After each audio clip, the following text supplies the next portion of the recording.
Hello, welcome to the 1878 FM podcast, the first of 2025, and all four of us have been present. We're joined by Sam Avery, Dave Vitti, as always, me and Ped. You just said as always. No, as always, me and Ped. I should have put that in. No, because I can't have the as always anymore, can I? No, you weren't the as always. I know. I was the Tarkovsky of this group. You've confused people. No, I haven't. No, I haven't. I was confused, and Dave was confused. You jumped in and confused everybody. No. Anyway, we're all here, lads. How are you? Good, all right, thanks. thank you. Yeah. All good. Yourselves? I'm absolutely spiffing. Good. I'm cock a hoop. Are you? Yeah. I mean, that's the best. Would be a hoop. That is. Where did that phrase come from? I don't want to discuss. I don't want to discuss. Who was the first I don't person? want to discuss it. Do you want me to have a look at the origins now? Are we at that point in the podcast already? feel Hang like it was on. prison. Cock a hoop I'll be origins. All right, just hold on. We can do Do this. that on your Modern world. private browser. Okay, Dave. so mid 17th private century, from the phrase "set cock a hoop" of unknown origin, apparently denoting the action of turning on the tap and allowing liquor to flow prior to a drinking session. Well, there we go. you That's go. exactly how I feel. You see? Implying, very much like Sam's house at Christmas there, very much implying having the alcohol will make you very happy. But not always the case. Other forms of entertainment and happiness are available. So you got so bladdered that you ended up sat inside A hoop, apparently.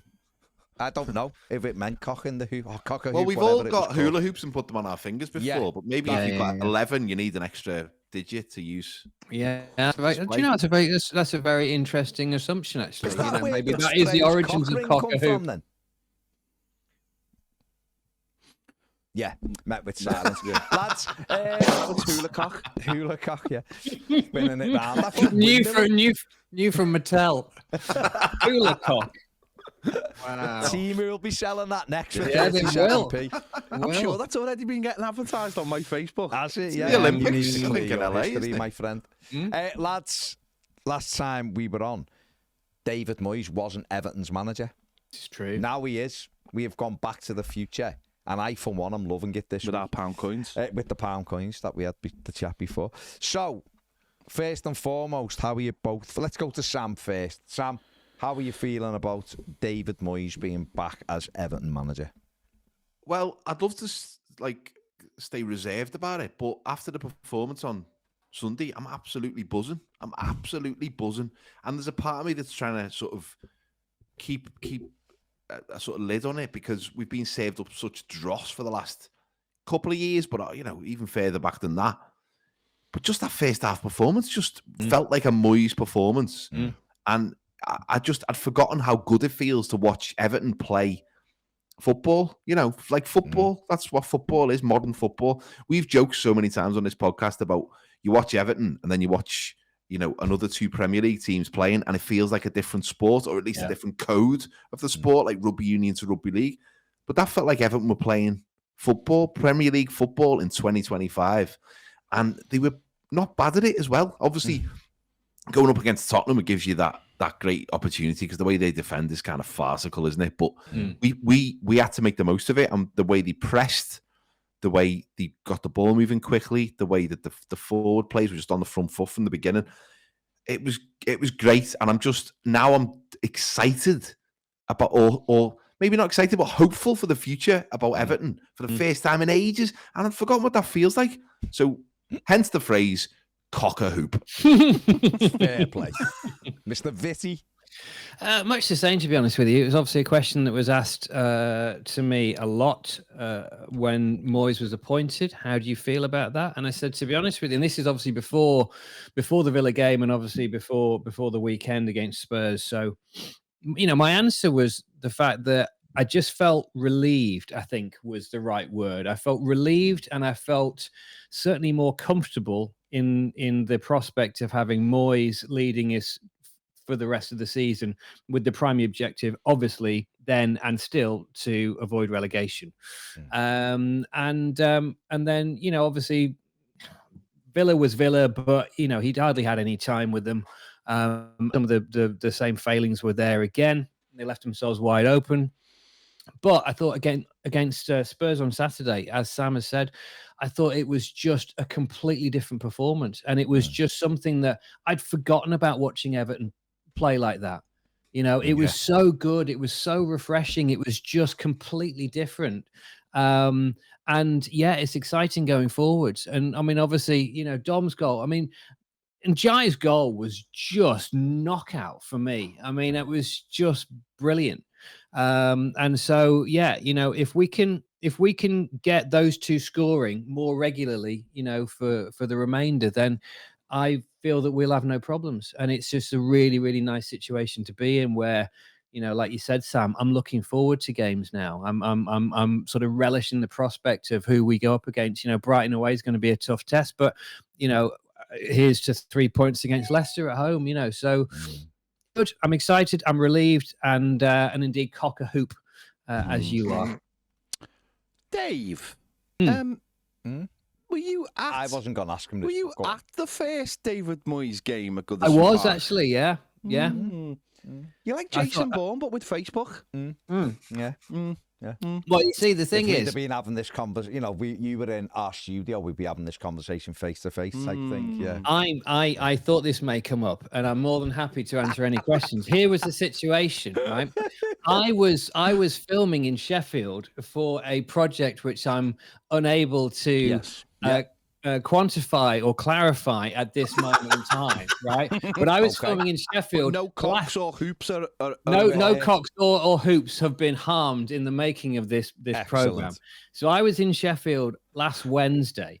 I then had to be in Blackpool for another version of said same project on the Thursday. Excellent. And I thought, this works out nicely. And by the way, this was only organised a couple of days beforehand. I was like, this works out nicely because, of course, then I can get the Villa game on the Wednesday night if I'm clever. So I managed to get myself a ticket.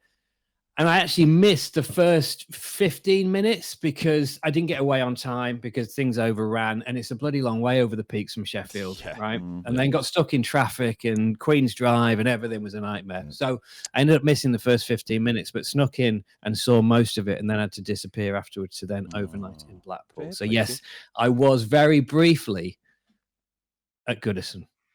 Fair play. Fair play. I mean, the worst thing is, David, if you'd asked, you could have had a ticket next to me. You could have sat with me. Could I? Oh, yeah. You could have been with me the entire... We could have had great times. So you done well, Dave, avoiding that. No.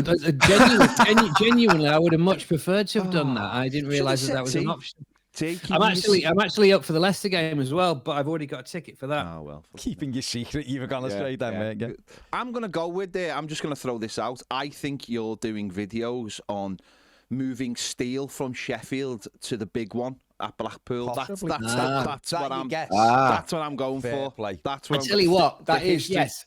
Absolutely. I could be working for a major Sheffield supplier of steel. And moving girders to Blackpool for the big one. Yeah, well, you know, all will become with your old pound. That's better than my theory. My theory was that it's Rocky 6, but well, I think Pet Stadium's got more legs. Yeah, there's no theory. No stupid. No denial from Dave there. No. That's interesting. No denial. I mean, I'll be able to tell you all about this very soon. Yeah, I can't do it at the moment. No. But anyway, I thought that my appearance in the city would get noticed, and indeed it did. There you go. I will be there for the game as well, so that's out in the open now. Fair play. That's out in the open. You can't come to the city without kissing the ring. We've been 4-1. I mean, Ped, it was a roll back the years on Sunday. I mean, we both thought the Villa game there was some shoots of positivity, despite the fact that Dave being there for one. Good luck, charm. Yeah, clearly. But Spurs was a throwback to performances under David Moyes in his first time. Well, no, but it was though, wasn't it? It was Everton on the front foot at home, regardless of the result. Everton have forgotten that front foot feeling at Goodison Park over the last... Has that ever been a thing, a front foot feeling? Yeah, under David Moyes. Like no, is that what we used to say? That was what it was called back in the day. Yeah. Sounds like a song by Scouting for Girls. Maybe. I think it was, you know what I think it was? I once got an album off my sister for Christmas and I threw it back at her. Didn't last very long. But the front foot feeling that we had under David Moyes. And at times under Koeman and Martinez, various The times. triple F. But but it was very much back on Sunday, wasn't it? No, it was. For an It hour was. or so anyway.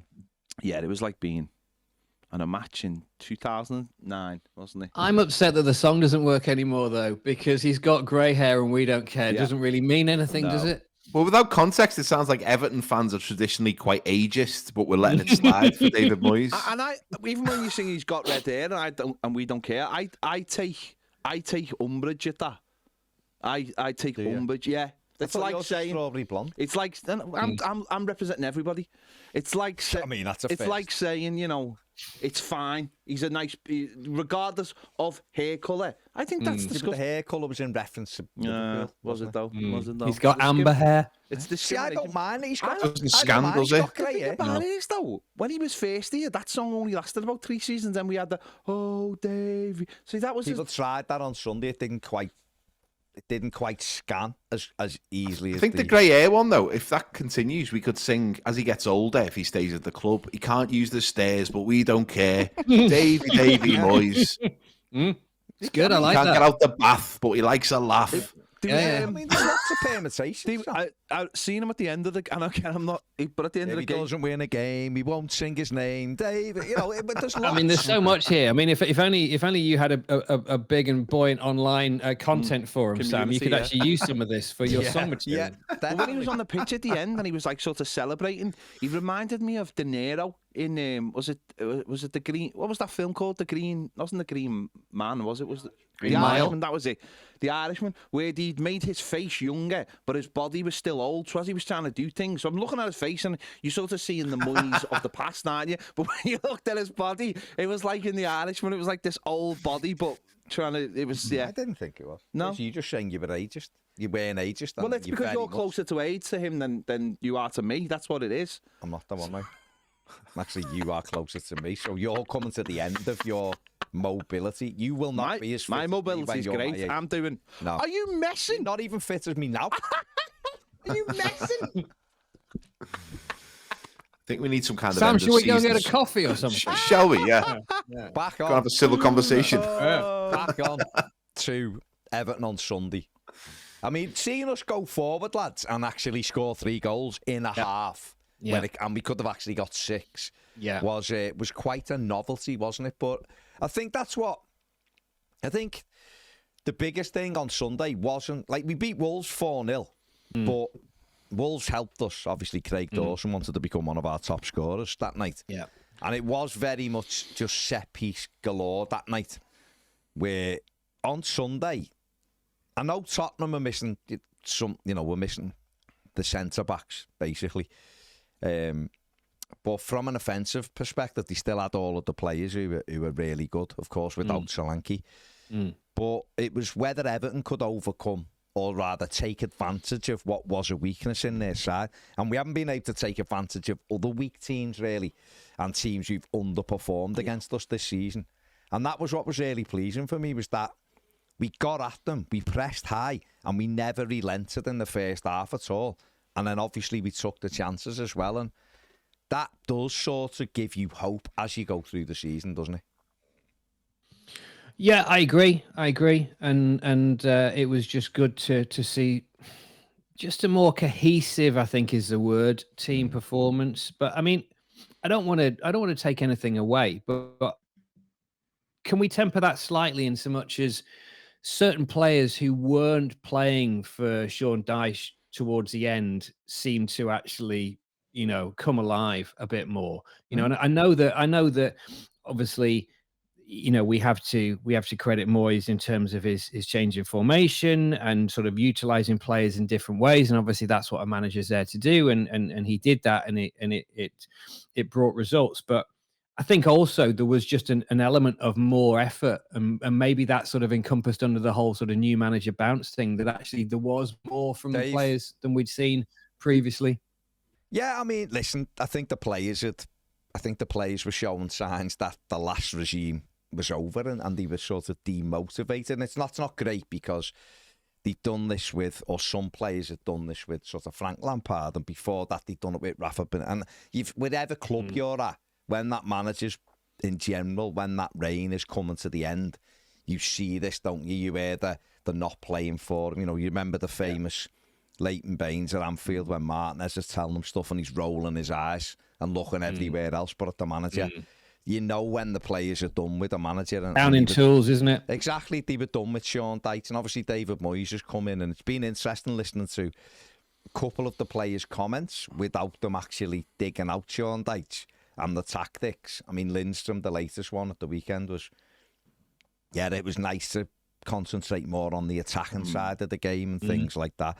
And that's obviously what a manager's there for, isn't he? He's there to tweak it, because defensively, Everton, in general, have been quite good this season. So it has been about being offensive. I mean, Sam, you know, how enthused are you that, like Dave said before, the performances of Calvert-Lewin, the performance of Illiman and Jai, Lindstrom, how enthused are you that we can get on a run now and score more goals? Listen, it's not going to be perfect, and we know they still need improvements to the squad. Of course we do.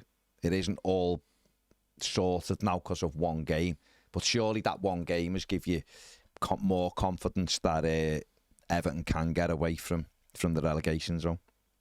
Yeah, well, I'm excited now because I'm looking forward, like what Dave was saying about the Brighton game coming up. I'm looking forward to that now. I'm looking forward to it. I'm genuinely looking forward to it. And even if we don't win, even if we lose, I think we'll put in a decent performance. It's competing, isn't it? Exactly, yeah. And so, you know, you don't expect to win every game. Certainly, we don't expect to win every game at the moment. But just having some kind of plan and having some kind of tactics that you can get behind. And I think it'll be interesting to see how Moyes sets the team up away from home against a team like Brighton, who can play pretty good football. But the way we pressed against Tottenham, it's great when your team are pressing and you're forcing the other team into errors, because it's just so easy to get the crowd off the feet with that. Yeah. But the way they pressed as a unit, they all pressed together. It wasn't just like one man running towards the ball and no one else following. They pressed. The defenders pushed up so that there's nowhere for Tottenham to go. And then, you know, we're getting on the front foot again and again.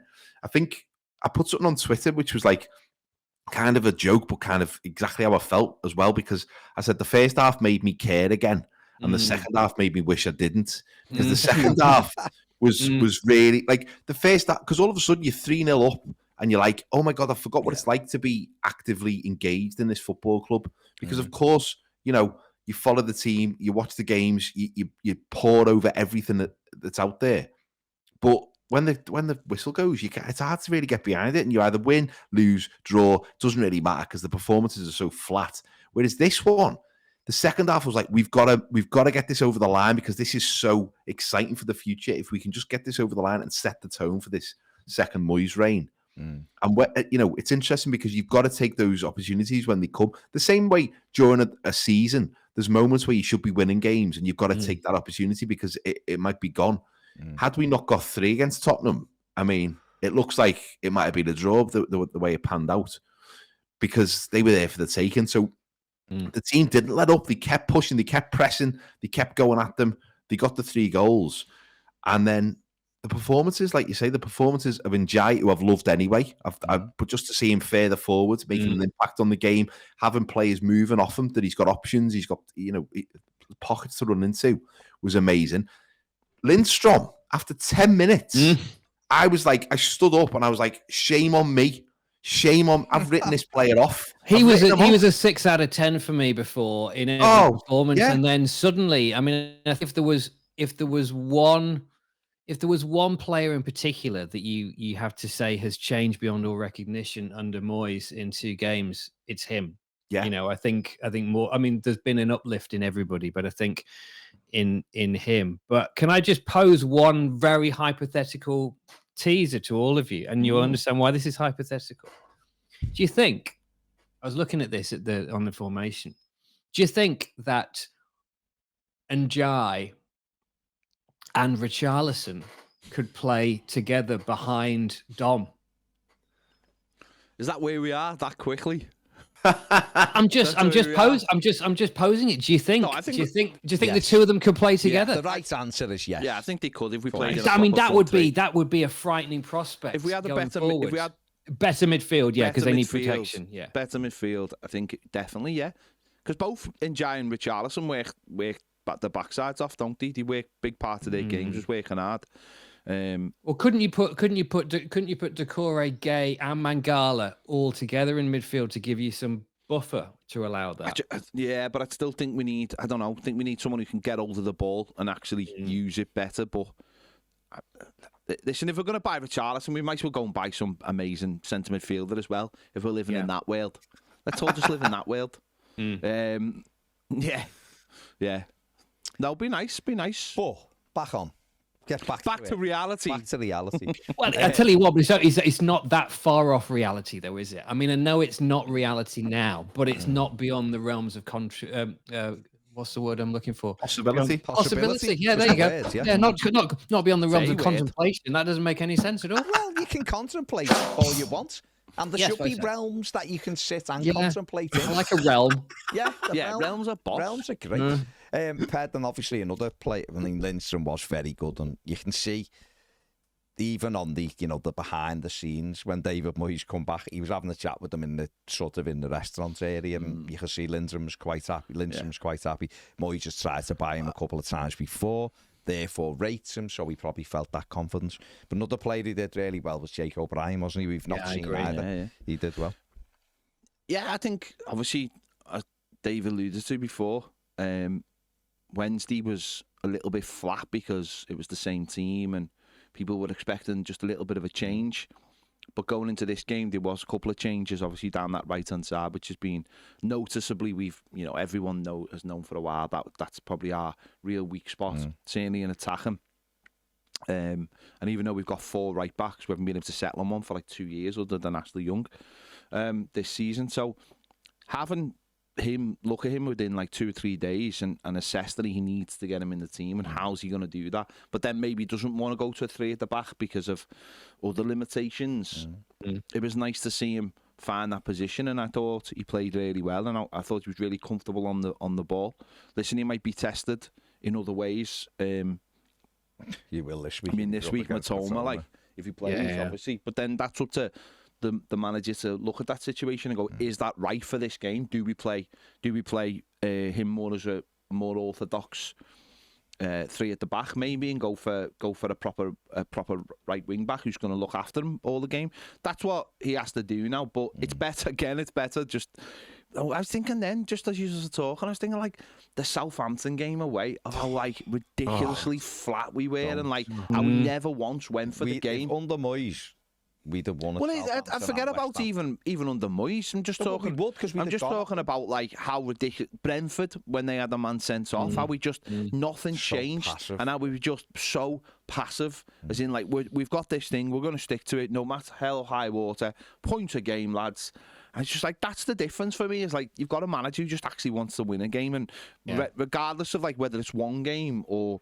I mean, it's been obviously 2 games, and I thought there was signs against Villa that went into the Spurs game. And again, you can go, Spurs were depleted. Well, Spurs being depleted is still better for them attacking wise than most teams. Scored, and we didn't the top scorers, or they're one of the top goal scorers in the Premier League, and we didn't lay a glove on Southampton away. And they're the games I go back to. Forget about some of the other ones where you're like, we don't. Southampton away, they've won 1 game of football, and it was against us, and we went there and we just lay down, and it's just like those games they're the ones that I couldn't forgive them. But so and maybe you take it week by week. You got a full week this week, and he's probably now the win has allowed him to maybe take a step back from the recruitment side of things, as in to say I can maybe wait a few more days and see if anything else pops up. Obviously we've got next week. And maybe like a couple of days, maybe on Saturday there might have been a couple of deals that were ready to go, and maybe the win's gone. You know what? I'll just leave those. One might be still there next week. One mightn't, but I'd rather look if there's look within the squad, because we're saying we need a right winger. Well, I mean, if we still need a right winger, but Lindstrom's now showed that he offers something. Yeah, but he could play centrally. No, I know. But what I'm saying is that maybe now you look at it and go, if there is limited money, where do we really need to spend that money? Maybe that game has given a little bit of food for thought, and those plays are given food for thought. And that's again another good thing, is like you were saying before, is like players were just dying under Dyche, as you know. You mentioned before, Lindstrom come out, and we've said already this week is that Lindstrom, may have learned the ugly side of the game under Dyche. Well, now it's time to see the other side of him, but he'll still have that hard working side that he knows he needs for the Premier League, and that's maybe something. But I just think everyone just feels better, don't they? You know, everyone's on the up now. The weekend's results have all played out well for us as well. So it's just about adding to that now and having that little bit of consistency and actually looking like a half decent team. Whereas beforehand, I think we could get a point against Man United or Man City, or Arsenal away. But we knew as fans, the pundits would be like, "Oh, look, that shows how well he's doing." But we know as fans that's bread and butter for him. It's the games you're supposed to win, games of football that you're supposed to win that take you up the table. And that's what we have to concentrate on now. Because, as I said, Brighton might be completely different Saturday. You might go back to a version of what we've already been seeing this season. That's what I thought was actually strange about on Sunday, is that after maybe 70 minutes, he didn't just go, lads, you know that thing you've been doing all season? Just go back to that. Not conceding goals. But invite it on too much, mightn't he? But it is interesting because obviously Brighton will be really difficult. But I'm looking for, I think Sam or Dave said it before, is that I'm looking for performance level now. Sam, I think if we can get a performance level, just competing, isn't it, week in, week out? You know, having a go. Of course, the results are important, of course, but I'm not expecting us to go from a team that won 3 games all season to beating Spurs and then all of a sudden we win every game. That's going to be, you know, I think fans have got to bear that in mind as well. But if we can drag that performance level up, drag that level of, competition up, making teams realise that we carry a threat and they do have to worry about us scoring, where for so long it's been, don't worry about these scoring, it's whether we can break them down. That'll give us hope for the rest of the season, won't it, lads? Yeah, I agree. I still think we need to add to the squad if we possibly can. I don't know what is available. There was talk of Evan Ferguson a couple of weeks ago, wasn't there? And that's all seemingly gone quiet. I don't know where that's gone. But you have to sort they'll have to sort Brozier out, won't they, as well? That's something that obviously last week he was talking about. It's gone a little bit quiet now. That might be something they're doing in the background, trying to negotiate, because he can't stay at the club. I mean, you know, for a player that might have 2 or 3, 4 games maybe left in the season for him, Everton can't keep him. They have to send them back and they have to work a deal out. So maybe that's part of it. You know, looking at other players that we can bring on loan, you know, and try and strike a deal that way. Brozier's like a bookcase you got from IKEA, and you get it home, you open the box, and it's all in bits, and you're like, Brozier's like a bookcase that you buy from that section on the way out that had already had damage on it. Yeah. It's discounted. You get it for 18 quid. Yeah. You break it getting into your car. Massive structural damage to it. Yeah. I mean, I feel sorry for Brozier though, because it's not his fault, and he's looked bright when he's come on. I know he kicked the ground, which is kind of unforgivable for a footballer when you're trying to kick the ball. So maybe I shouldn't be too forgiving of him, but he's looked all right. You know, he looked like a step above of what Don was offering up until obviously Sunday. I mean, and you know, to some extent Wednesday when Don played a little bit better. But I think him and Harrison are 2 loans that we kind of don't really need at this point. Yeah, I mean, it's up to whether they decide whether Harrison is actually a left winger, which he is, and someone makes that decision and says put him back on the left-hand side. And maybe I was, you know, like I say, I wrote off Lindstrom under Dyche. Maybe I need to see Harrison. That's the thing. We haven't seen Harrison under Moyes, have we? You know, and actually, I'm not as critical of Harrison as some people are, to be honest with you. So I wouldn't want to see him. I wouldn't be pushing for him to go at the minute, but. I want him on the left, though. I don't think he can play on the right. I think that is done. The right-hand side with him out there is done for me. It's funny, isn't it, the way you get caught into those things in football where it's like a player comes in, he's asked to play on the right because it just sort of fills the void. You know he can sort of do a job. And then he gets continually worse and worse. And then you're sort of scratching your head of like, why isn't this working? It's like, because he's not a right winger. He never was a right winger. It's like, put him back where he belongs. He's just a lad who will go and do you the job. If you said to him, just go and play centre-back for us, he'd have a go. He wouldn't be very good at it. But he'd go and have a go for you. And that's what Jack Harrison's done. He's gone and just tried to do a job. If we put him on the left, it is sort of like, I don't want to do the old cliche of like, it's like having a new player. But he's never played there for Everton. He's a different option. So put him, there might be opportunities. There might, maybe in hindsight, or maybe with an extra week, Moyes would have looked at it at the weekend and gone, I'll put him on the left rather than bringing so many defenders on like we did. Because let's be honest, it started going. We started getting tired on Sunday, and that's when we made subs, which we had to make. But the subs didn't exactly work because they weren't like for like. They were all a bit sort of scattergun. Maybe in a week's time he puts Harrison on the left and takes Njai off, and it's like for like, and suddenly you've still got a player taking you up the pitch, carrying the ball and taking it to the corner. They're the things I think that the manager will learn week by week. And if Harrison wants to stay and he wants to be part of this, and he wants, because Harrison, I mean, you wouldn't buy Harrison right now. No one would buy Harrison. But if he has half a good season on the left-hand side, then you could get him for, I don't know, a few million quid. The way our squad is, you might go, yeah, that's not a risk. But right now, no one's keeping Jack Harrison on. He has to go back to Leeds. And I know Leeds are his paying club, but he's been out of there for a couple of years. The whole place is going to feel completely different to him, isn't he? He's got to... I know they'll probably come up and he'll be a Premier League player once again, but it's you know... Get him on the left, give him a chance off the bench, and see how it works out. And again, it's those little wins. Or we just go completely gung ho and put Harrison on the left, right?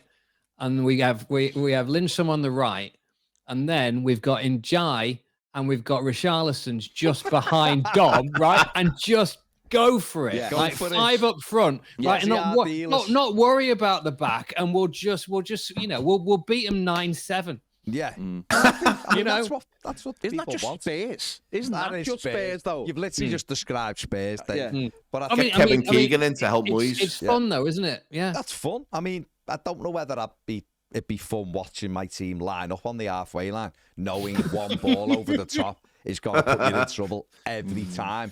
I don't know whether that's quite my afternoon of fun, but no, why not?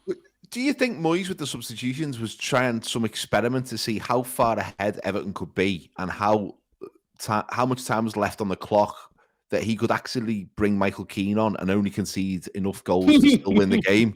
Because it's a Japanese game show. It's like what endurance. Keane games. Keane games. Because when you bring Keane on, it's like you're in a bath, you're in a lovely hot bath, and bringing him on is taking the plug out, and you've got and putting a piranha in. Yeah. It's just bizarre, wasn't it? For both sides.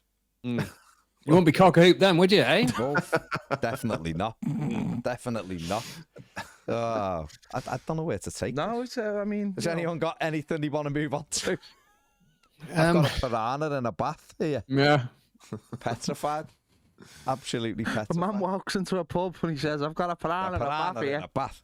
Be called the Keane games then. That's what he just said. I didn't hear it. I was too busy thinking about the piranha. He said it before the piranha. I thought you were talking about. But you were in the future. I'm in the future. I'm already in the future. Well, we've confusing this Back to the Future, isn't it? We've gone back to the future, haven't we, with Davey? I just it's clear we all feel a little bit better and have all gone slightly mad. That's good. Yeah, that's I mean good, the mood is much better, isn't it? You Oxygen. know, let's face it. Listen, it is good. You don't look at the sea. I mean, we've had a good weekend results as well. Obviously, Chelsea beating Wolves as well just topped it off, didn't it? So it's whether we can build on that now. And those teams do have tricky games at the weekend. But I just think the bigger picture is we actually look like a normal football team, not an amazing football team, not a great football team, just a normal football team, a team that can defend, sort of, and a team that can attack, sort of. And that's a good place to be. Yeah, and when you look at like the teams who are sitting in the bottom three now, they struggle at both of those things. And I look at them and just think we're not a much better team, but we're a better all round team. And yet, you know, if we can just just add a win every 2 or 3 games, then we'll be fine. So, well, for the first time, just feels a lot rosier than it did. Yeah. You know, after that Bournemouth game again, very similar to the Southampton game. Obviously, Bournemouth are a better team, but again, after that game, the feeling of it, from the outside, you'd look at that game and go, Everton got beat by Bournemouth 1-0. That's not a terrible result because Bournemouth are a really good side. But if you sit down and watch it, and that's the difference between us as fans and people who look from the outside, who were aghast when we sacked Dyche, like totally like, what are they doing? They've, you know, and it's that's the difference is that we watch and go, we did not lay a glove on Bournemouth that game. And we've been beaten 1-0, and that all it takes to actually moving on to a game where you go, God, we've scored 3 in the first half, and we are well worth 3. And if the disappointing thing, which has been mentioned, is by a couple of people, is the game finishing 3-2 doesn't really give a context to it. Because at no point were Spurs battering us. They've just scored 2 cheap goals when we got a little bit nervous and a little bit tired. And really, if Don puts the finish away, it could have been 5-6-0 easily. If Don makes it 4, that could easily finish 6-0 to us. But it's gone the other way because the nerves have crept in and the tiredness has crept in, and we don't have the subs. So it's just a really good start, and let's hope it carries on. Definitely. Let's hope it carries on. Someone sent me these hypothetical questions, nothing to do with footy. Footy's gone. It's finished. I was going to introduce a footy question in. Well, you can bring it back in a minute after this one. Because I just think, if you want to. You can sing it back if you want as well. Just because someone sent me this and I just thought I'd ask this yesterday because we're pondering it. The hypothetical. You ponder things? I ponder the hypothetical. That's dead interesting. Well, I like that. It's like, you've got to ponder, you've got to get in realms. These things are important. These things are important. And sometimes you might have to have an old pound that you use in a trolley at ye Aldi. All of these things. But someone said if you could replace one of your fingers with a kitchen utensil. That's good. This is good. You've gone there. What would it? Now I was thinking with a blade, like a knife. You'd get arrested. No, yes. Not going back to carry a minimum term, wouldn't it? You can't just be walking around with a knife. If you get stopped by the police, well, I wouldn't want a spatula, would I? So but you're not going to get arrested. But what do you use as... I'm not being funny. Depends what you do with it. What do you use a spatula for anyway? For spatuling things. When was the last time you used a spatula? To get chips, like sort of, if you do like... I use them for fish. I've got a plastic spatula that I use for fish fingers to get them off the baking tray and for my chips as well. You're right, Baz. Nice technique. Isn't that that's not called... Although, Dave, I think really what we need to do is get metal ones. But see, I don't like metal on metal. That's the thing. It does funny things to my teeth. No, it does with the teeth, but you've got to think of the plastics, mate, that we might be dissolving. Are we talking about the planet here? Well, we're talking about more our gut. Microbiomes, really. Oh, but anyway, right. Back to spatuling. Me and Dave have shown you a couple of occasions where we've spatulaed recently. So that a verb? Not use a spatula. Spatulaed. Sorry, I'm just thinking of metal on metal and thinking for some people that's the category they go to. I'm going to get old Susie Dent here and see if spatulaing is in the dictionary. That's right. Terry, he got spatulaed. Spatulaing. Do you know what? You probably find that spatulaing is some kind of term for something that people do in lay-bys in the woods. I was going to say. Possibly. But the thing is, when Dave said metal on metal and your teeth, he's right. Metal on metal is the category Musk's AI robots go to when they go to certain websites. You know what? Spatulaing is in the dictionary. Is it? As is spatulating. Spatulating sounds even worse. Oh, dear me. It does. To spatulate, hang on. To mix or treat with a spatula. Yeah, I don't think use it. I don't think. Right, listen. No, but I don't think the thing that you're using is called a spatula. I think it is. No, I don't think it's like a fish slice, isn't it? It's more like a slice, isn't it? It's more like hang on. No, a spatula is the thing you used to have in school to mix like the cake mix. It's shorter and thicker. That's just a wooden spoon. No, a spatula. Sam's do you know? No, I'm sticking with the spatula here because I've got a nylon slotted spatula, which is very similar to what I've got. I also get it in stainless steel as well. If you're going to replace one of your fingers with a kitchen utensil, I would make sure you know exactly what that utensil is before you sign that contract. I mean, that's not a spatula. It is a spatula. Not in the modern world. It's literally there. A spatula is a broad, flat, flexible blade used to mix, spread, and lift. Yeah, but I'm with you, Barry. See, that's called a slice, and that's the same thing. It's a Dave, let me just try and Google a fish slice and see what the difference is. Dave, can you get your drum ready? Because I've got a joke coming. This one? Yeah, I can feel it. Yeah, that one. Yeah. So if I was going to have this, not this one. Not that one. If I was going to have this, it feels like a sneeze when I can feel like a gag that needs the drum beat coming. Go on. If I was going to have this operation done, I'd make sure the hospital I had it done in, I'd had the proper whisk assessment. I like it, That Sam. was very good. I like it. All of them. Whisk see me on tour. assessment. Whisk assessment. Brilliant. Very Brilliant. good. I like that. So if you had to, so go on then. If you had to replace one of your digits with a kitchen utensil, what are we going Spatula. for? You're going spatula. Fair play, Dave. Well, I mean, it would be Listen, there's two reasons why a spatula is a good thing, right? Yeah. A, because I like fish fingers and I like oven chips, right? Yeah. And so I've got a weekly use for that hand, right? The other thing is that I'm concerned about anything with the blade. I'm also concerned about one of my fingers being a whisk. I just think that without spelling it out, that could cause all sorts of problems when getting dressed or going to the lavatory, anything like that, right? So I just think that a spatula is maybe a safer all-round option. Yeah, I think you're right. Fair play. I think you're right. And, you know, you are often seen around horses, isn't he? Minding them, whatever. And you could have a gentle, that could just be the gentle pat with the spatula. Well, although there is therefore also an argument, you know, because of my equine associations, is that, you know, maybe you have one of those things that you find on a Swiss Army knife for taking stones out of horses' hooves. Well, yeah, if you want Hoofs or hooves. Yeah. Anyway, doesn't really matter. But their feet, horses' feet. The Sheffield horse bother. That's all. It's the northern. That's why I was late for the. That's why I was late for the game. I was stuck on the peaks in the dark. Oh my god! Do you know what? Sam, Actually, tell a lie. I did actually find myself at one point on a very isolated and disused farm track outside of my car on a dark road in the middle of nowhere. But it was only because, and I can send you this on the group chat. It was only because it was a beautiful sunset because I was heading west and it was been a lovely day. And I thought that's such a good view. I need to get out and capture it because obviously doing it while driving would have been dangerous and illegal. Yeah, and that's why. It's a really dark. And that's why I didn't have any clothes on. Gritty drama. That they advertise on around Christmas, but it comes out about the 4th of January. You know what I mean? And it's like they build up to it, and then fair play, fair play. Right, Dave's gone spatula. What are you going with, Sam? The whisk for your whisk assessment. I quite like an electric whisk where my thumb is, because then I could make myself cocktailed like at the drop of a hat, and it probably be good in the shower as well. I could, you know, really get in my pits and other crevices with. But you know what? Wouldn't it hurt? Well, no, not with the right application. If you don't push too hard, it'd be all right. I think. That's what they say. Sam, yeah. You don't push too hard, it'll be all right. Don't just be clean, be whisk clean. There's a lesson for all of us, I think, Mr. Avery. I think so. I'm going for it. The first of all, it's going to have to be made of silicone. Yeah, because that's the best. That's the best one. It'd be the one like the pasta one.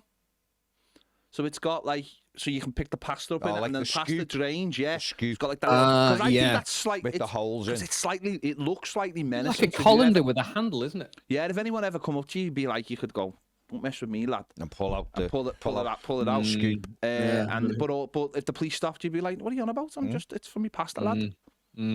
It's for my pasta, lad. Yeah. That's what the kids are saying. And do you know what? And with that kind of street slang, right, Ped, you'd be like a pastafarian. Pasta la vista, baby. Pasta la vista, baby. Are we still recording? Go Back to the Future. You'd be living in the pasta. I like it. I like it. I mean, it's good to be back together again, isn't it? It is. Well, go on. I'm going to pass the question back to you. To your football one that you wanted to bring in. So this is my football one. So there's just been the thing in America, hasn't there, where we've handed over the reins, and people like pardoning people, which is, I mean, just mad. I mean, on both. By the way, both sides is like, oh, my son did this wrong. Don't worry about it, lad. I'll sort you out. These people rioted. Don't worry about it, lads. You can all come out. So which Everton player would you pardon? And what would you pardon them for? So any Everton player ever, what would you, something that they've done in a royal blue shirt, what would you, so what player and what did they do wrong that you can pardon them? All right, I'm going to start with one. I'm going to pardon Sylvain Distin. Because I like Sylvain Distin. I thought he was boss for Everton. But it's hard to think of Sylvain without thinking of Wembley in 2012. Yeah. And just that one moment that turned that semi-final. We were beating the Reds, obviously. Yeah. And I don't know what he thought he was doing with the back pass to Suarez. And I think that does sort of cloud Sylvan judgments. at times, but I loved him. I thought he was brilliant for us. Yeah, He's a great player. wasn't he? So that's just one off the top of my head. Okay. Big Sylvan. Gents? I would pardon any Everton players who left the club when I was in my teens, who I sort of could never forgive because they left Everton and Everton was everything. Because now I'm older, I look back and I go, it was probably the right time for them to leave because the club was a mess. We weren't going anywhere. You know, careers are short. You get a bit more perspective, don't you, as you get older, and you don't hold grudges. When Rooney left, that like broke my heart. That. I look back now and I go, you know, it's probably see it more from his perspective now. It's a funny thing. All Isn't those it? trophies helped, Yeah. didn't he? Dave? This is really hard, I think, because you know, is Rooney the answer in terms of the fact that he had to go at the time, or even though he didn't seemingly want to go? Is that the answer? I'm kind of trying to think of something funny, but I can't think of anything off the top of my head. You know, I mean, that. If you gave me a week or so on this, and is there a moment though you can think of? You think, oh, that player did that thing, and it led to this is what I'm trying to rack my brains to think of something like that. And all I keep doing is just going through random players who actually don't have any notable association with anything, like Hotiger. I'm gonna pardon Roberto Martinez. Are you? Yeah, I'm gonna pardon him just in the spirit. I'm glad you're right. Because he was a good guy. Because he was a good guy, and he had good intentions. And maybe if he Are you going to pardon yourself for the... no, never going to pardon myself. I was absolutely right. Okay. And that's why I'm allowed to pardon him. Okay. Because I was the jailer at the time. And maybe if he'd got the money, some of the money, then maybe he would have brought in the kind of player that... Because we're seeing it at the moment. I think we're seeing it with, like, Amaron, and we're seeing it with Ange at Tottenham. I think they want to play a certain way, and they just don't have the players to do it. And I think Martinez was similar. But both of these at the time are doing the same thing. They can't change. They can't change. And I think Martinez was the same. He wanted to play. He had a vision in his head, and he wasn't budging for anyone. And I'm going to throw Marco Silva into that equation as well. Then, do you know what I mean? Because I'll tell you why. I'll tell you why, Dave. Because I'm personally, Marco just needed sacking. I don't think he needs pardoning for anything. I think the club needs to pardon him. No, I don't think he needed pardon. He needed sacking, and it just happened. But Roberto, I think there was. I think it was just a really bad thing that happened with him, and I can see what he was trying to do, but he got it completely wrong. And I'm going to pardon him for that. I'm going to pardon him for that. I think he you know, we'll let it be. I'm going to pardon Everton for not sacking him a year before when they should have sacked him. No, I think maybe a couple of weeks. Pull away. We should have been. Do you know, if you want to pardon an ex-Everton player who could really do with a pardon right now, it's Lee Ty. Yeah, I mean, he'd appreciate it, wouldn't he? He would. I think he needs more than our pardons. But a hypothetical podcast pardon.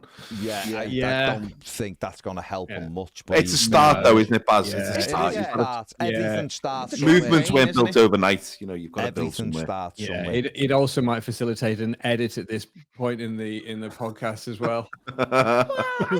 I think, you know, I don't think we've gone overboard there, Dave. I think he just needs a pardon. That's it.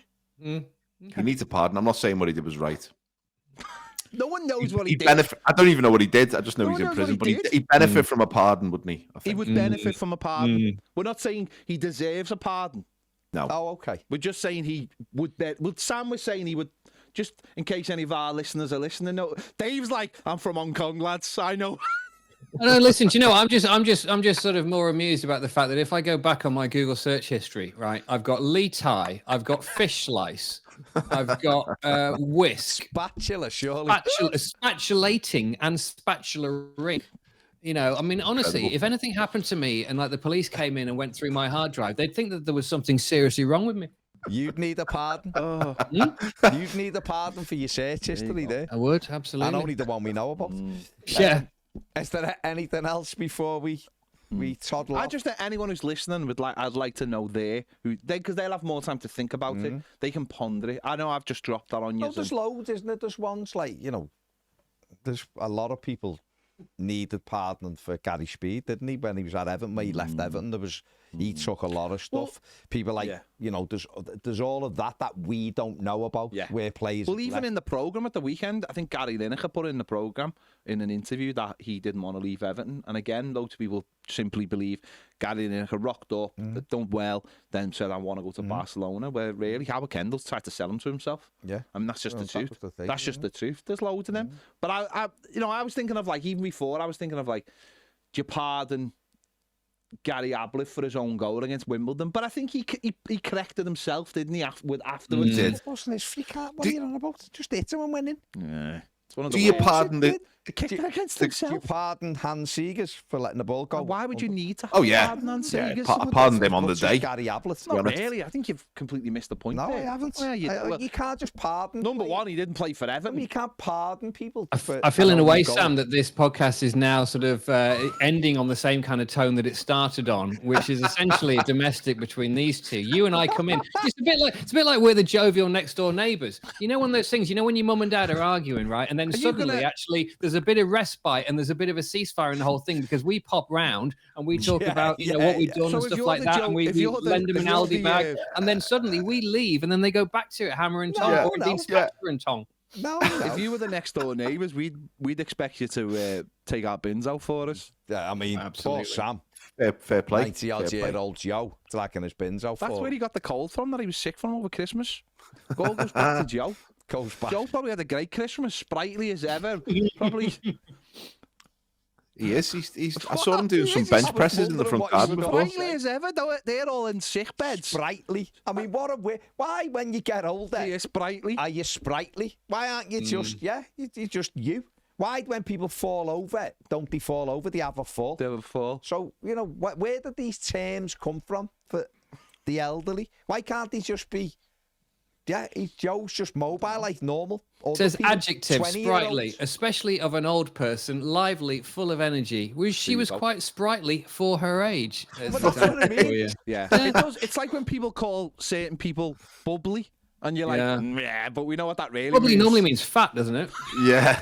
Does it? Does it? Yeah. No, you know when someone describes someone and they go, "Oh, she's got a great personality." Bubbly personality. Come on, don't say that. Yeah. Oh, God. Don't say that. Well, you know what I mean. But why I want to go back to the sprightly. Like, why? Why? I don't know. It's a term. It's not a term it's not a term we have handed to them. It's a term that means, it actually means that. They are Effervescent would be better, wouldn't he? He's very effervescent for his age. Just innocent people. Why are they sprightly or, people who we rely on to put our bins out because they've got nothing better to do with their day. Other than watch that Antiques programme that I'm sure Sam or Dave probably have been on. Or if they haven't, they will be. Well, yeah, maybe one of them. Ped, would you pardon Dele Alli? I don't think he's got anything to be pardoned for, has he? Apart from maybe taking the piss or having a free gym membership to not Finn being Farm. sprightly enough. He's fully in Como now. He's Como'd up, isn't he? Fully in Como. Comatose. Petty Como. Is that a euphemism for like when someone's on the verge of dying? Well, they're fully in Como now. No, it's just reference to a town in northern Italy. He's playing football on Lake Como, literally, because their ground is next to Lake Como. I know where it is. Yeah. They won 4-2 last night. So there you go. Delhi. Are there fans called the Comovers? Quite possibly. I don't know. Why would they though? Why would they be called the Comovers though? Absolutely no reason. Why would they? That doesn't even make sense. Whether it's funny or not, it's irrelevant. It doesn't make any sense. Not logical, is There's it? a beautiful irony in a follically challenged man saying Comovers. I love it. It's always on my mind. The irony is it isn't. It's not on my head, it's on my mind. Fair play. Right, this is descending. So let's get up when we fully descended. Let's quickly get out while we're all still able to be sprightly. Before we finish, Dave has got a, I was going to say comb over. No, that's from just a second ago. Dave has got a guess who. So This is like you, Mr. V. this is like additional bonus content, isn't it? You It you is. think it had finished, and actually, in many ways, for those that have suffered the last 12 or 16 minutes, you hoped it would finish, but actually, we've now come back with a bonus chapter, and it is this, right? Post-credit scene. So for all of you, I have a guess who, and the guess who is guess who I'm going for a beer with tomorrow night. The new presenter of Match of the Day. Is a good guess, but it's the wrong answer. Is it a man? It is a man. Gary Lineker. Is the wrong answer. Is this an ex-footballer? No. Okay. Oh. Is this someone in the entertainment industry? Very much so, yes. Are they Welsh? No, they're not. Were you thinking Gethin Jones? I was just thinking Gethin Evertonian? Jones. Okay. An old work friend. Work colleague of days, and Ever's fellow That's not blue. Gethin Jones. Okay. Are they over 40? Yes, they are. Male entertainment. Are they over 40. sprightly? I'd say they're fairly sprightly for their age, yeah. If it's Elton John, then I tell you what, if it's Elton John, you need to lower your expectations or raise them, maybe. no. Okay. Raise them, surely raise Raise them, yeah, not lower. Do they have hair? Yes, they do have hair. Oh, Are they a TV presenter? They are a presenter, but TV is not their most Oh. famous medium. Are they a radio presenter? They are a radio presenter. Are they from Southampton? No, not from Southampton. Who are you Do they thinking of? do they support Everton? Yes, they do. Evertonian radio presenter. Are they on the BBC? No, they're not. Come on, I'm surprised Are by they- the level of confusion. Okay. Are they Irish? No, they're not. radio. I've got no. I'm Radio Gaga. I am. Yeah. Are they from Liverpool? No, Do they have a Scouse no, accent? they don't have a Scouse accent. Okay. Radio presenter, male, Evertonian. Do they work in Dubai? No. Who are you thinking of? Who are you thinking of? There's a radio presenter in Dubai. Who's When an they're on the Evertonian? radio, is it sport that they deal in? No. No, it's not. Is it Andy Bush? Is the right answer. Oh! Do you know, honestly, I thought you were taking the mickey there for a little while because you're kind of going, hang on, male radio presenter, Evertonian, and what's his? Baz is going, I've got nothing, right? And Ped's gone to Dubai, right? For some Interjection here. Objection, Your Honour. Objection, Your Honour. Because you said, yeah, fairly sprightly.